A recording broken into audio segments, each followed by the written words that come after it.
Did Putin pay over 2 crores in cash to refuel jets in the U.S.? Russian president met Trump in Alaska. Crucial meeting between world leaders took place on August 15. But Putin paid $250,000 in cash to refuel 3 jets. U.S. Secretary of State reveals shocking reason. Russian President Vladimir Putin had to pay nearly $250,000, which is roughly 2.2 rupees crore in cash, to refuel 3 jets while returning from the United States. When Putin arrived in Alaska on August 15 for a high-stakes meeting with U.S. President Donald Trump, he received a red carpet welcome. But U.S. Secretary of State Marco Rubio has now revealed that the Russian president's delegation had to pay for jet refueling in cash, a direct result of U.S. sanctions.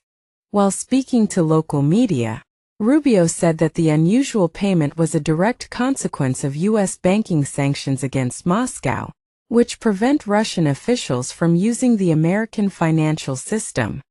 Trump's aide, in an interview, said that when the Russians landed in Alaska, they were there to refuel.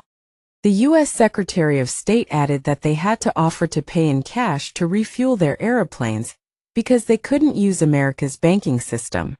Rubio further went on to add that Russians face consequences every single day. But the U.S. Secretary of State said that it has not altered the direction of this war.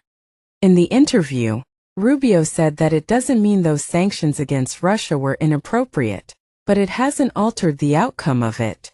Trump's aide defended the existing sanctions regime, saying all measures imposed before Trump took office remain intact and continue to exert daily pressure on Russia.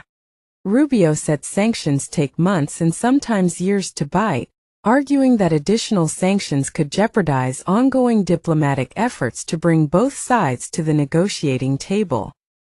Remember, Putin and his team remained in Alaska for nearly 5 hours, attending a nearly 3-hour meeting with U.S. President Trump.